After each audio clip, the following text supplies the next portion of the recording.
guys, welcome to VintageGenetics, where I talk about classic bodybuilding, and this is part 2 of the second Q&A that I did, which you can see, part 1 you can see right here, and let's get straight to the point and answer the rest of the questions. And I also included some Instagram questions in here, so not only the comments below the videos, but also from Instagram, which is at GymTimeWes.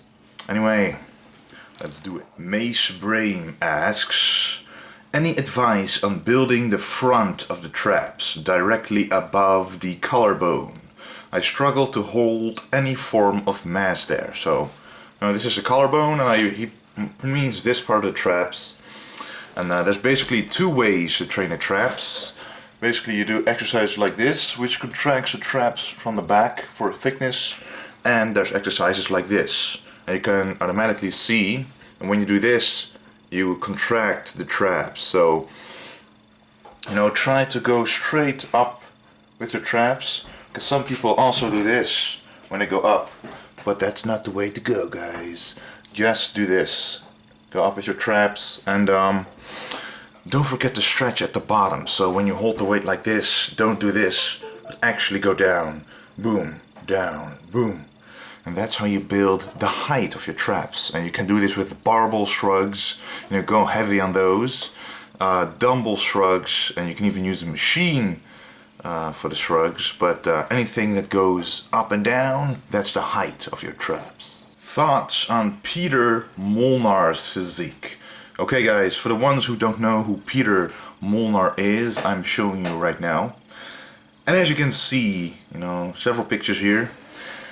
As you can see, he is one who should be compared to the golden era bodybuilders, because he is one of the few today who has a small waist, a lot of muscle mass, broad shoulders, good legs, and everything is in proportion. A huge chest as well. And I'm a big fan of his physique. He is not in the IFBB right now. Because he thinks, and I think a lot of other classic proportionate bodybuilders also believe, that in the IFBB you gotta be massive, and it's hard to be massive and at the same time contain and keep those classical proportions. So that's why I think he's in the IFBB, but I think he has a great physique, and he is one of the few who truly represents classic and true bodybuilding. Okay, next question by MTB Scoot Group. If you do these ultra sets for arms or the 28s for calves, aren't that too many reps for muscle hypertrophy?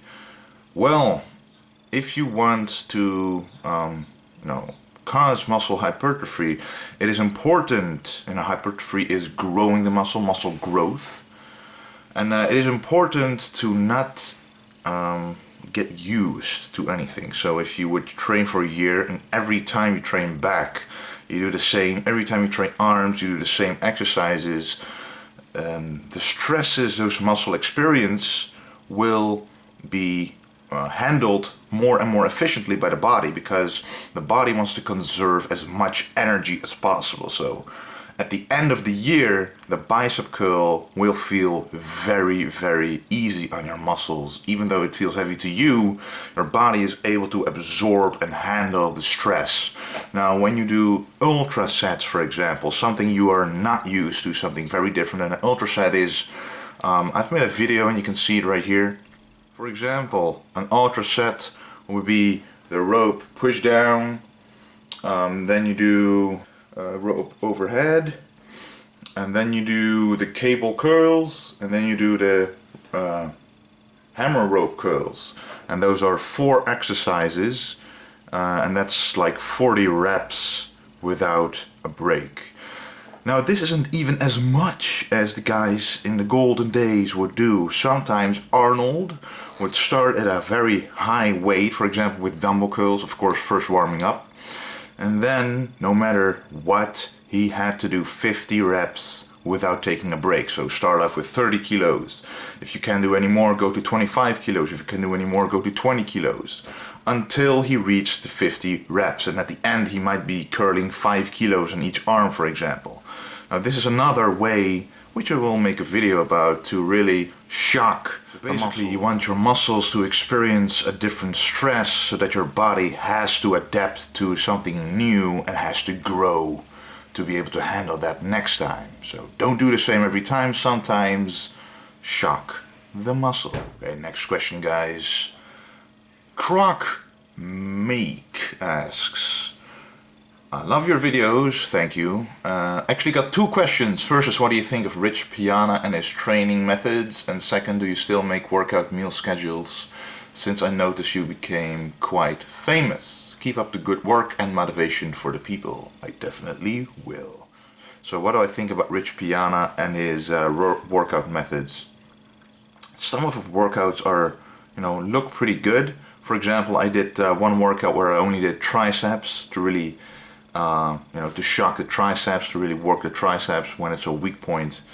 But he does it for an hour on end, and I just work it for half an hour, then go to side delts and abs and complete my workout that way. But we all know that Rich Piana isn't the average bodybuilder, so he can do those things because he does other stuff besides it, So some of his methodologies are good, but don't copy what he's doing, guys. That's just my personal opinion. And yes, I do still make workout and meal schedules for people, and I charge 15 euros each, or 25 euros for the combined workout and meal schedules. But I used to be able to answer everyone easily on Facebook and Instagram, but every time I log in now I've got a lot of messages, and sometimes it's not even possible for me to view them. So if you message me on Facebook or Instagram or on YouTube, it is likely that you have to wait a few days to get an answer, but I do try to answer everyone, so yeah. Next question. Cesar Pinto asks, how much time do you rest between sets, especially ultra sets? Okay, between what I usually like to do, on average, rest about 60 seconds in between sets. And of course when you warm up you can wait 30 seconds and then do your first real set, but on average 60 seconds with the regular exercises. But with heavy bench presses, with heavy squats and the ultra sets, I would advise to wait at least 90 seconds so that your next set will be more effective. You don't want to go into a next set feeling tired unless it's a drop set or superset where you don't rest anyway. But in between sets, 60 to 90 seconds to me is ideal. Next question. Arlon Edo asks, do I need to take supplements to get as big as you? They can be pretty expensive sometimes. What are the necessary ones? Also a diet question, how can I pack on pure muscle while minimizing fat gain at the same time? Okay, let's start with the last question. It's very easy.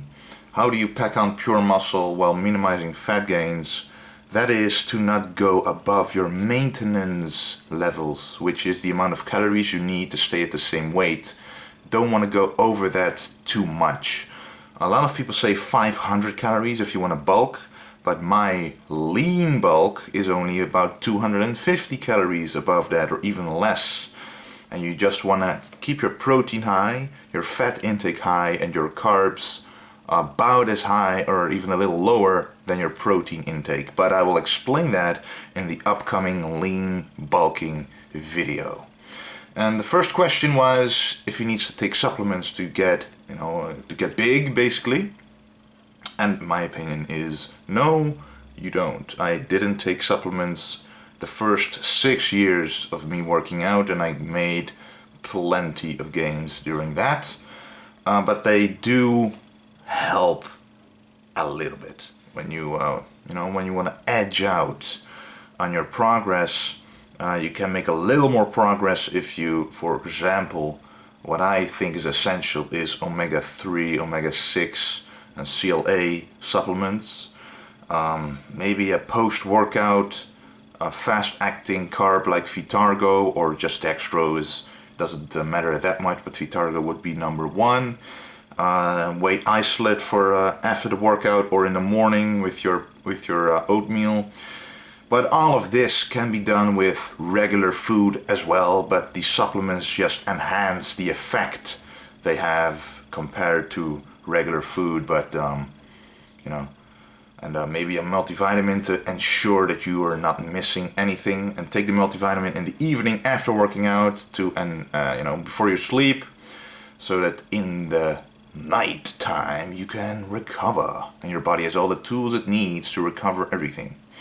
But that's all, guys, and there's a lot more supplements, of course, which will give you a slight edge, but these are to me the essentials. Next question. Koketso Mokone asks, Yo Wes, I never lock out when I squat. Is that good or bad? Should I lock out? The best thing to do is keep constant tension on the muscle no matter what exercise you're doing. So the same goes for squats. Keep going up and down so that you feel your quads burn at the last few reps. And but when you lock out, sometimes when you do very wide stance squats, squats that you're not used to, for example front squats, if you are still feeling a little uncomfortable performing the movement because you're not used to doing it, don't focus on going up and down, but focus on the form first, which would be better if you locked out at the top to make sure you get your positioning right and go down with good form. But once you're used to the movement, keep constant tension on the muscle. Next question. Vijay Anand asks, This is Vijay from India. Your channel is awesome. Thank you. And my question is, 1. How often do you change your training split? And 2. How much calories do you consume each day? Well, I consume about 4,000 calories right now, which is a little bit above my maintenance levels because I don't do as much cardio. I used to do 4,000 calories when I was actually cutting, but because I'm not doing as much cardio now, I can still maintain the same food intake, but I just dropped the cardio a little bit. How often do I change my training split? Basically, when I'm doing a competition, and when I do a preparation for a competition prep, that's when I change my workout split. A little more volume. Basically, when cutting in general, a little more volume, little more isolation exercises, supersets, more drop sets, just to burn more energy, but still working the muscle to keep as much gains as possible. And of course, alongside with eating enough protein and calories in general, so that you don't lose too much muscle or any muscle. And when I am starting to lean bulk, I also change my training split. And basically what I do is, normally I do pyramid sets of 15, 12, 10, 8 and sometimes 6 reps when doing cutting. And when lean bulking I do 12, 10, 8, 6. So that's more of a strength related split. And sometimes you even go to 4 reps on the bench press, for example, to really overload the muscle.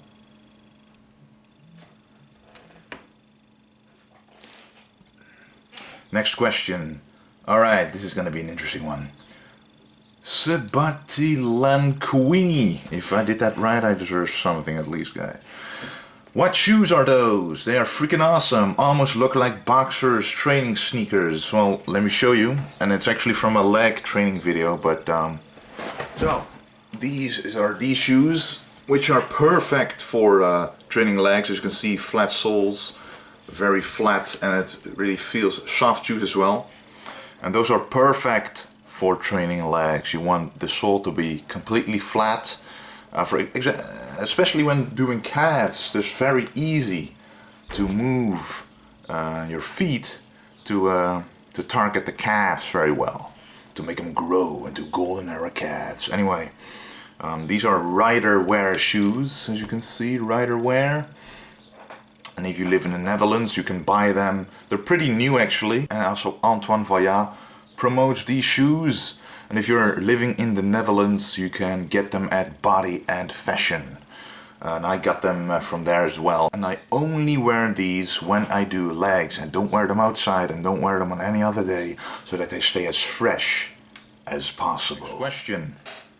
AO07 asks, Wesley, you mentioned you're taking Vitargo/dextrose after your workout.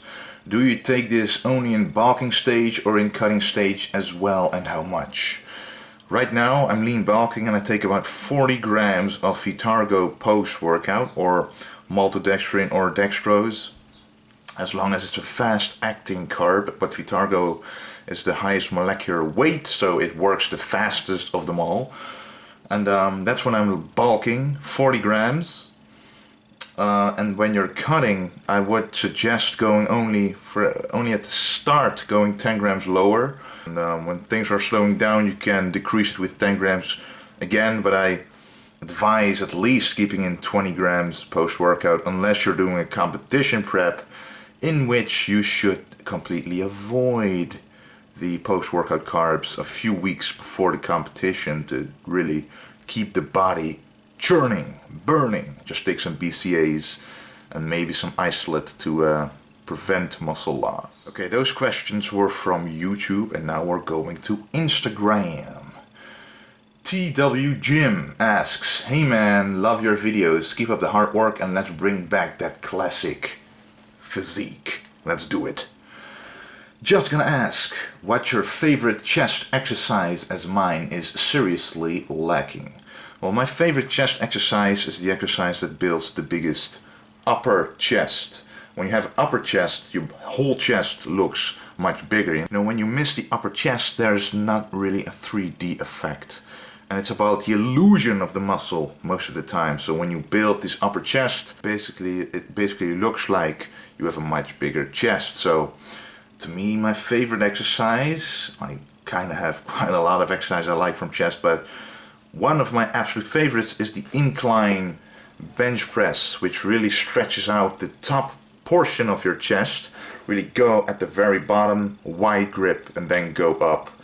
You can actually go pretty heavy with this, but it's not needed. The stretch, to me, which I discovered from watching a video of Arnold Schwarzenegger, that to me is really the builder of the upper chest, which is important to include in every single chest workout, whether it's the incline bench press or the incline dumbbell press or the incline military press. Dylan Fabish asks, how long have you been training for someone looking to add weight to their bench? What is the best way to go about it? Well, I've been training for about 8 to 8.5 years. I started when I was 14. And for someone looking to add weight to their bench, is first get your form down. To be honest, when I was 17, I could bench almost as much as I do now. I can bench, well, that's not really true, but it took me years to get rid of the ego that's attached to the bench press. You know, when you are able to do a certain weight, especially when you start young, you never want to go below that weight anymore. So when I did 130 kilos when I was 17, I did it like this, you know, not going all the way down, but because I did that weight and wasn't able to do it that way, I didn't really want to change my form, because it would mean less kilos, less weight on the bar. But once I figured, and actually chest was a weak point of mine in the past, but once I figured that a full range of motion, better form, better contraction, better stretch ensures a better growing muscle, a better hypertrophy in the muscle, I started doing that and it just felt a lot better. All my shoulder injuries disappeared.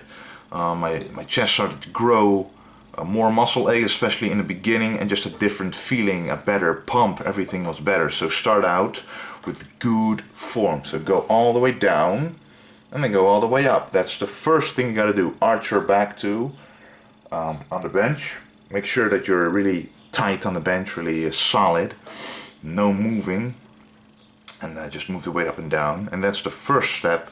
The second step is that you can incorporate paused reps, because at the bottom of the movement it's usually the most difficult to go back up. You know, this movement is the triceps. As you can see, the triceps contract, that's this movement, but the bottom is a pure chest.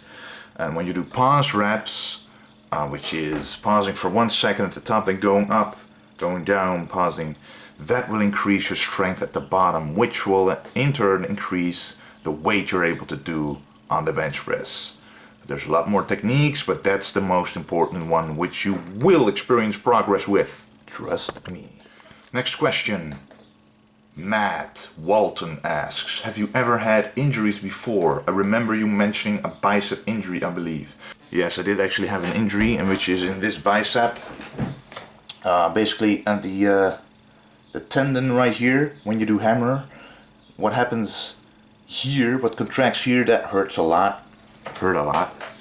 Not anymore, because it happened during heavy hammer strength curls. Or hammer curls. Because when you do hammers, your bicep contracts, but also the tendon between your bicep and your forearm is really stressed a lot, because you also train your forearm during hammer curls. So when I did about 30 kilos and I really forced the weight up, you know, the form wasn't good.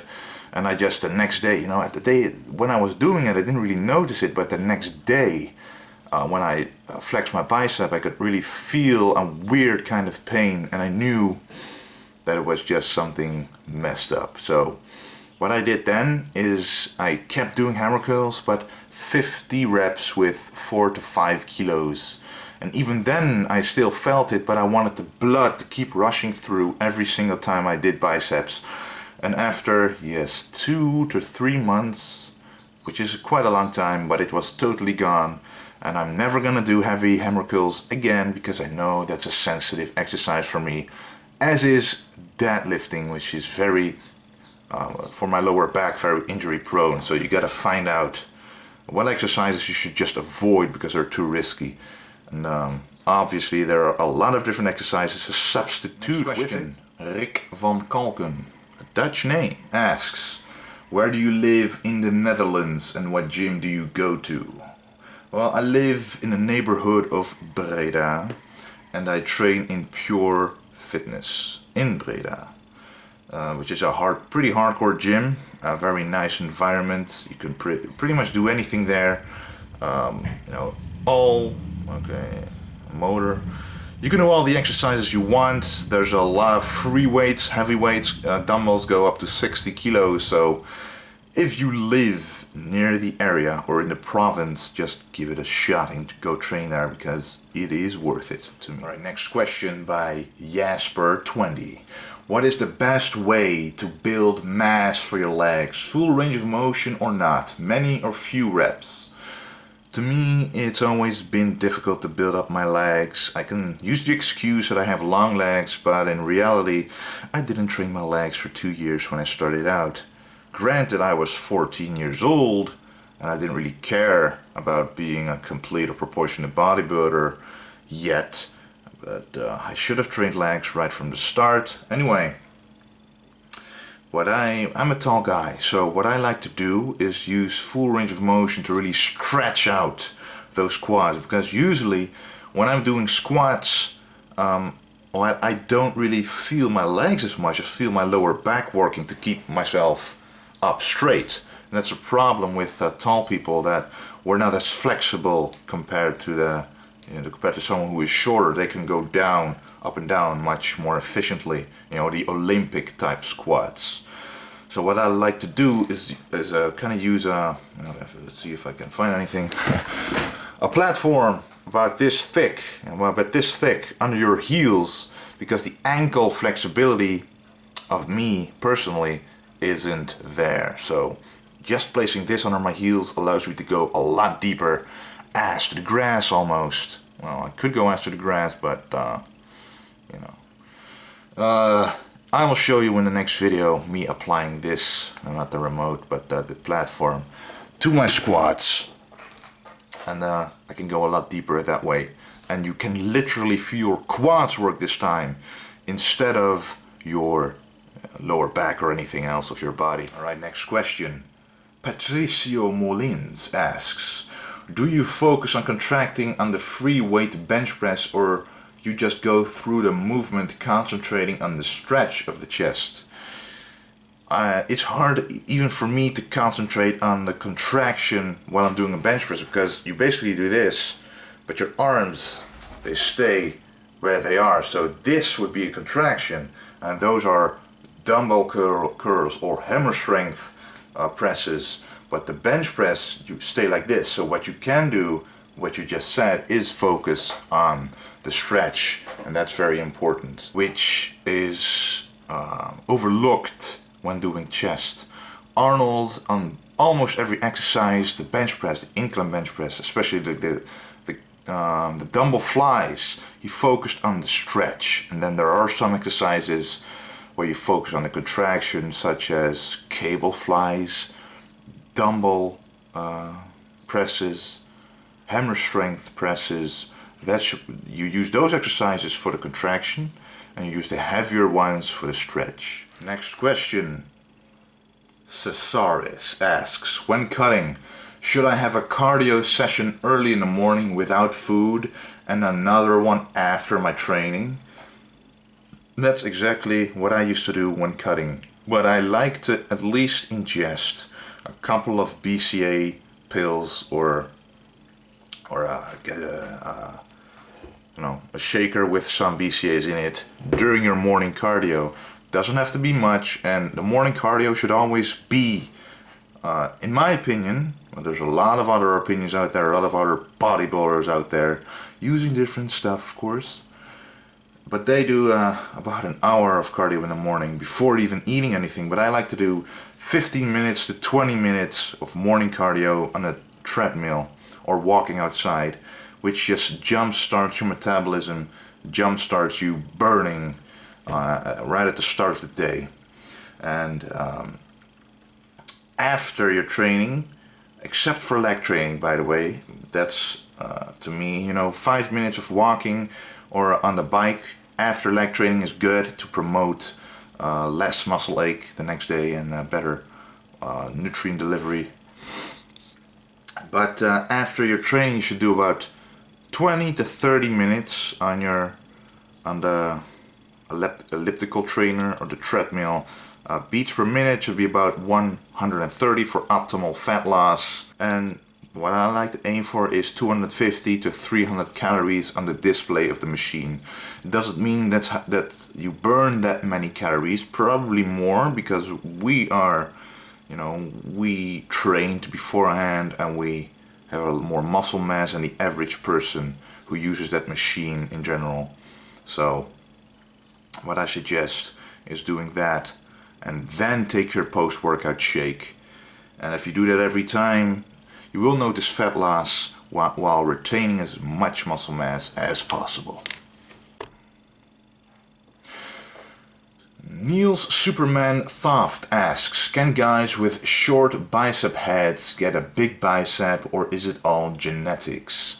Well, the way the bicep attaches to your arm is genetics, but there's always a way to get big biceps, unless you torn your bicep, in which there's basically a hole here. Your bicep starts here, then it's pretty hard to get a big one.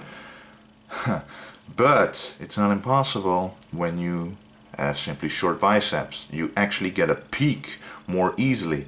And what I suggest when you have short biceps and there's a gap here, train your forearms, especially this side of your forearm, with exercises like this to make that gap here smaller. Most of it is genetics indeed, but never underestimate your own potential, so don't give up before even trying.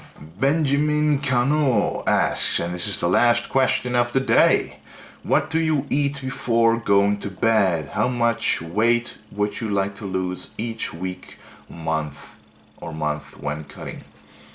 When cutting, I like to lose about 250 grams each week. And that's because I never am in that bulky stage to begin with. So when you don't have a lot of body fat, you don't need to lose any body fat that quickly.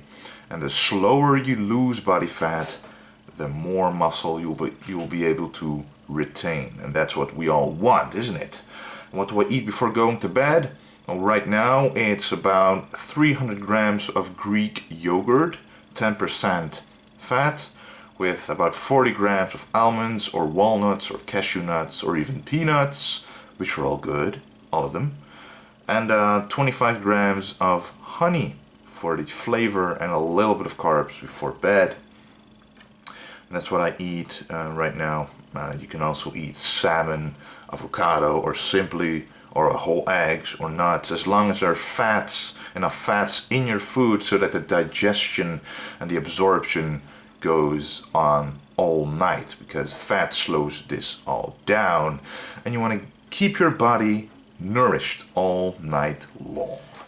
Anyway guys, that was the Q&A part 2, and if you want to see another Q&A, you can ask below in the comment section, and I'm curious to see your questions this time. You can ask anything that you want and I'll try to answer it for you. And this week actually I'll be in Rotterdam at the Fit Expo in Ahoy, which is this weekend, 2 days, Saturday and Sunday, and I'll be at the Body and Fashion stand. So if you're there, check us out, and when you see me, you can talk to me, you can ask me anything. So it's gonna be a great day. There's also gonna be bodybuilding competitions there. There's a lot of stands. It's kind of like the FIBO in Germany, a little bit smaller, but this is the first time this is hosted in the Netherlands. So I'm really curious and excited to see how it's all gonna turn out, and I'll hopefully see you there. And I want to thank you guys for watching this video. And don't forget to put your questions down below if you're interested in another Q&A number 3. Of course guys, don't forget to stay golden. I'm out. Okay, I just got done doing this for about 2 to 3 minutes, and you can already see, man, it already looks like ice cream. This, the first one was runny. I did it in a shaker, but look, I can hold it upside down, nothing happens. This is